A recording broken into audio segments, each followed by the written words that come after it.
All right, let's go to Travis, who's joining us on the line in Hastings, Nebraska. Travis, you're on the EntreLeadership podcast. What's going on? Hey, Ken, how's it going? Good to be here. I'm living the dream. What can I help you with today? So my question was centered around this interviewing with intentionality.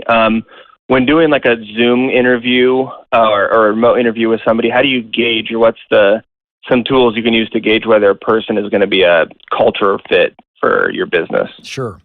Well, let me start by saying it's really not Zoom related. I don't think that you can determine if someone is a good culture fit in person any better than you can if you're talking to them via Zoom, telephone, or any other format. Okay. This is really about the type of questions that you ask. This is really about the answers that you're looking to hear. So whether they're on Zoom or they're in person, you need to go into this.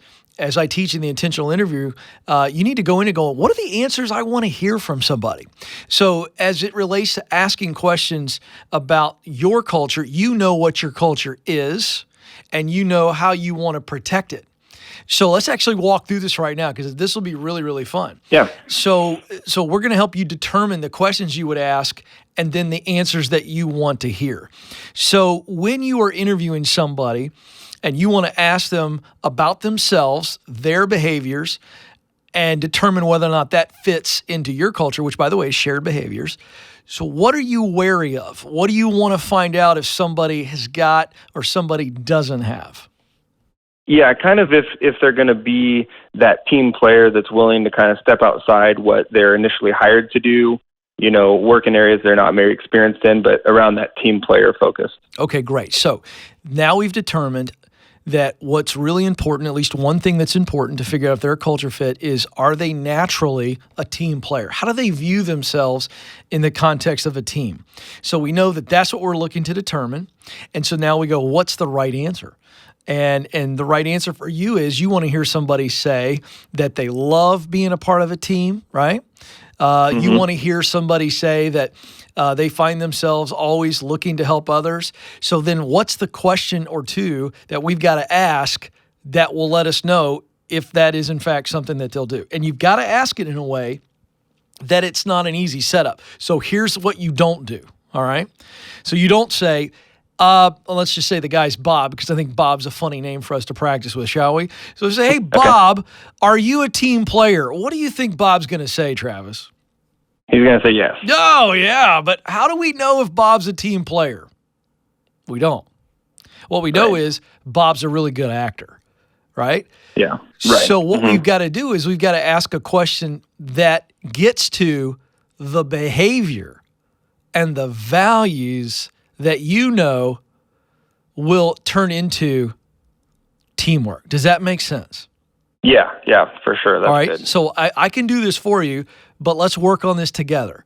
So what's a question? So how would you get about trying to figure out if his behaviors or if his values lead you to believe that he's going to be a team player? What would be a question that you could ask that's indirect but would yield that result? Maybe kind of flipping it around on him and asking him if if he was needing to have somebody else help him with something, how would he go about that? Yes. Great. Let me tell you why that's great, Travis. Now you're seeing if he is a person who's willing to collaborate, because what you did in that question is you made it about him. He needs help. Okay. How would he go about seeking or asking for help? Okay. And so you're going to see pretty quickly how he feels about working with others. Is there a lot of pride there? Because he could say something like, well, generally I don't really ever have that thing. I really pride myself in a guy who figures it out on his own. You know what I mean? Yep. So what's that going to say to you? He likes to work by himself. Yeah. Now, does not mean that he's not a good team player, but now we've got some evidence that, okay, we might have an issue here. What would be another way? So now let's keep playing this out. So that's a good question. What would be another question that would allow you to determine whether or not he enjoys being a part of the team? Maybe asking about some of his past experiences, like in other jobs or in maybe even like sports. Yeah. Things he's done. Yes. Good. Here's one that I would give you. Ask him, what's your favorite part about interacting with your fellow teammates? Now, see, that is a little bit of a leading question, and Bob can still fake us out a little bit there, but we're also putting him on the spot where he's got to think back, and he's either going to be a really good actor and just BS his way through it, or he's going to start to reveal what he enjoys most about working with others. And he might say, well, I've never really been in an environment where I've really enjoyed working with people. I kind of do, and now we're starting to get a biographical sketch of what Bob's involvement with a team looks like, and as a result, what Bob's emotions are around teammates and teamwork. Another question is I would ask the question, how would you describe a healthy culture? Okay. Ooh, now this is the fun one. I've been holding this one, Travis. But this question is open-ended. Yeah. So even Bob, the actor, he doesn't know the answer. You're asking him to describe what he thinks a healthy, vibrant culture is. Ding, ding, ding. That's going to be the question that reveals the most.